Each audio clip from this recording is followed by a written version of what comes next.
Grace Whitmore stepped through the front door of her Tribeca penthouse at 7:14 p.m., 23 minutes earlier than usual. The silence hit her first, too complete, too wrong. Then she saw them.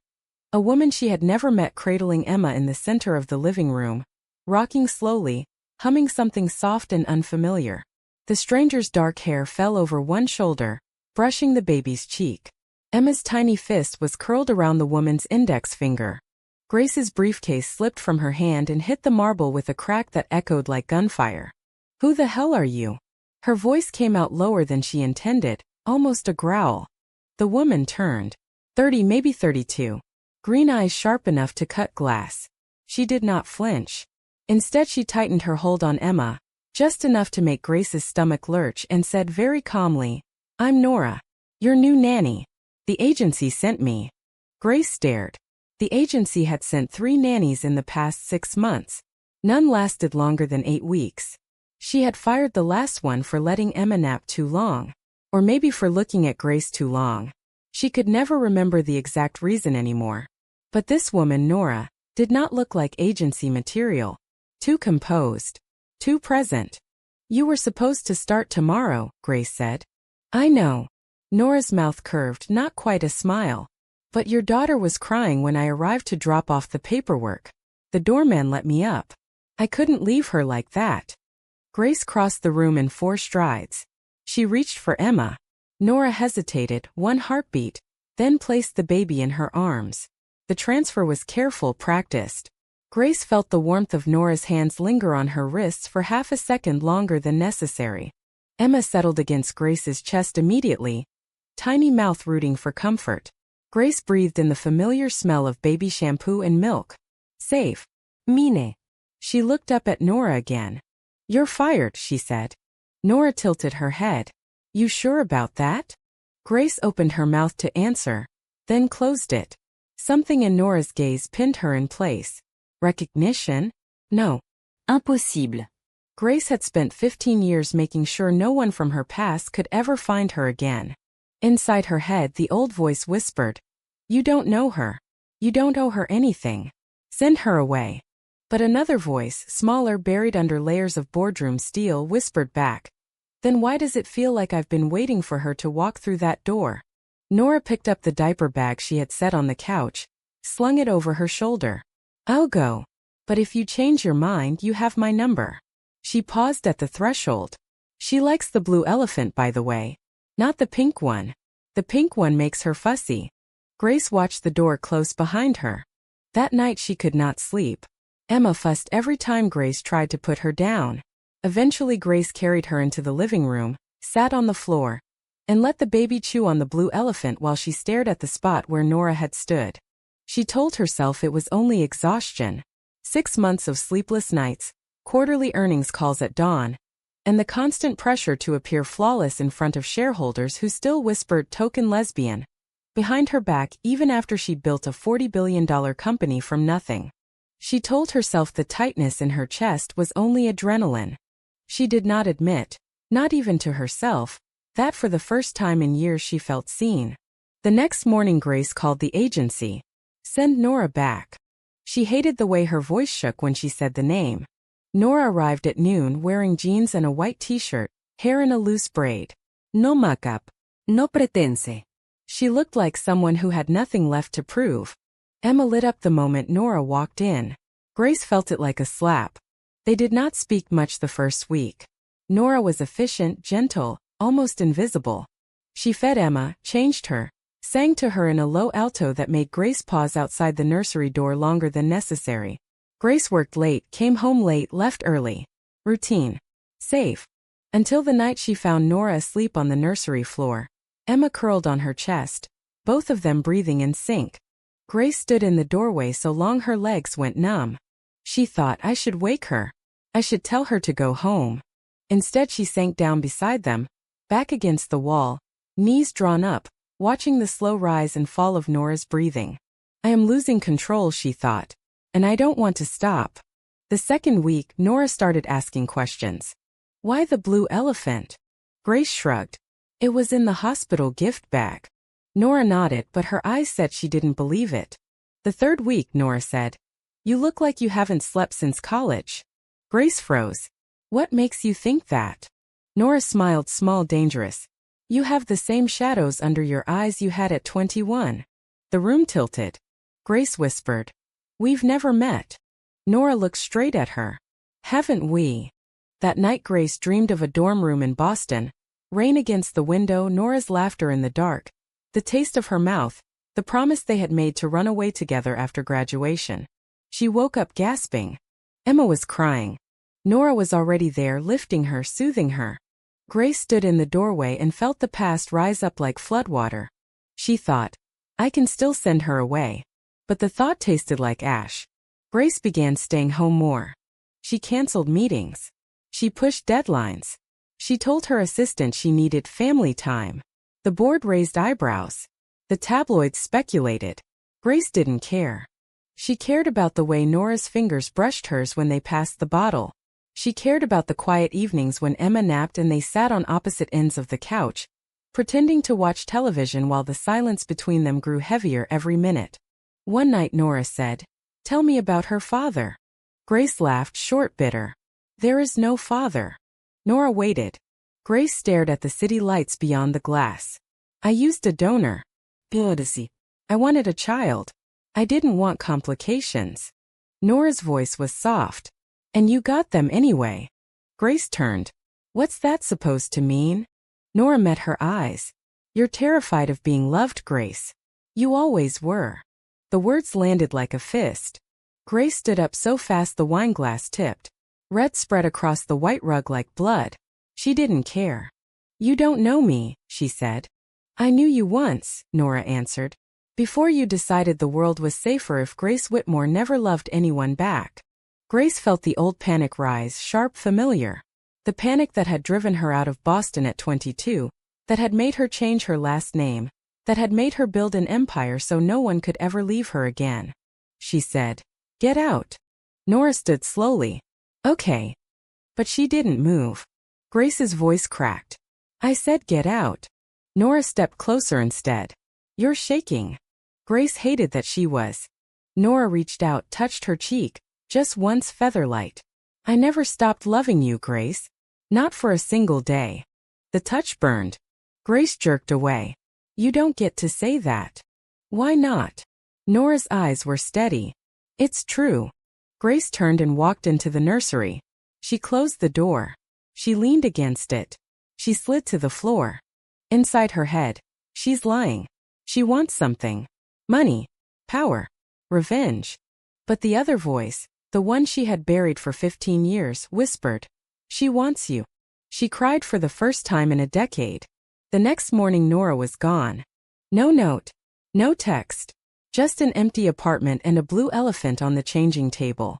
Grace called the agency. They said Nora had quit.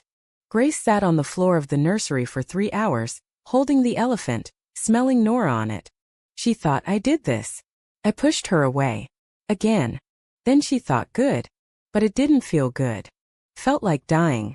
2 weeks later, Grace found the letter. It was slipped under the door, no envelope, just folded paper. Grace, I didn't come here to ruin your life. I came because Emma is mine too. I carried her. I gave birth to her. You used my eggs. You never told me you were taking her away. I let you because I thought you would be happy.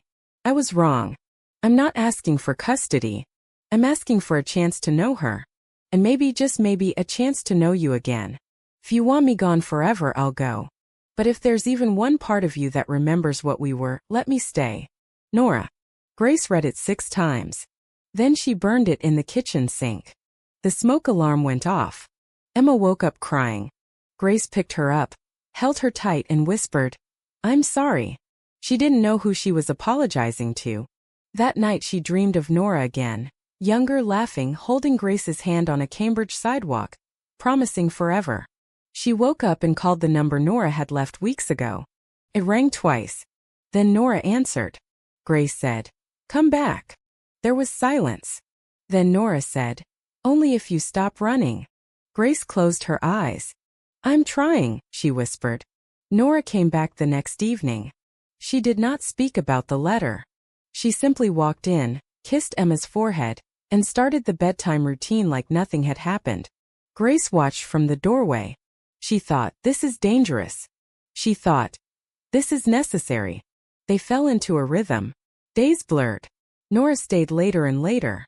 Grace came home earlier and earlier. They cooked dinner together. They bathed Emma together. They talked carefully at first, then deeper. Nora told Grace about the years after Boston. She had moved to Seattle, worked as a midwife, dated women, dated men. None of it lasted. She said she had tried to forget Grace. She said she had failed. Grace listened and felt every word like a blade between her ribs. One night, after Emma was asleep, they sat on the terrace. City lights glittered below. Wind tugged at Nora's hair. Grace asked, "Why didn't you fight me for her?" Nora looked at her. "Because I knew you'd win. And I didn't want Emma to grow up in a war."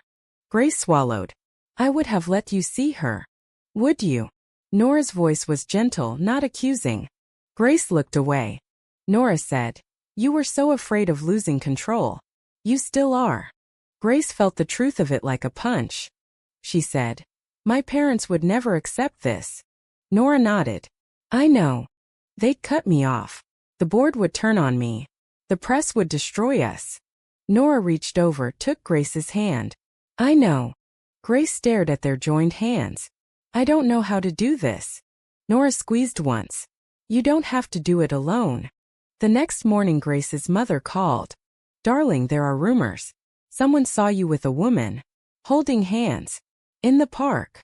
Grace's heart stopped. Her mother continued, "I told them it was nonsense. You're not like that. You're focused, professional." Grace closed her eyes. "Mom, don't," her mother said. "Don't say anything that will make me hang up on you." The line went dead. Grace sat on the couch for a long time. Nora found her there. She didn't ask what happened. She just sat beside her. Grace whispered, "They'll take everything." Nora said, "They can't take us." Grace laughed hollow. "You don't understand." "I do," Nora said. "I understand perfectly." That night Grace dreamed of her father's voice. "You will never embarrass this family." She woke up crying. Nora held her. For the first time in 15 years, Grace let someone hold her while she cried. The next week, the board called an emergency meeting. They had seen photos. Grace with Nora. Grace kissing Emma's head while Nora watched, smiling. The chairman said, "We need you to issue a statement. Clarify that this is platonic." Grace looked around the conference table. Every face was waiting. She thought of Nora's hand in hers. She thought of Emma's laugh.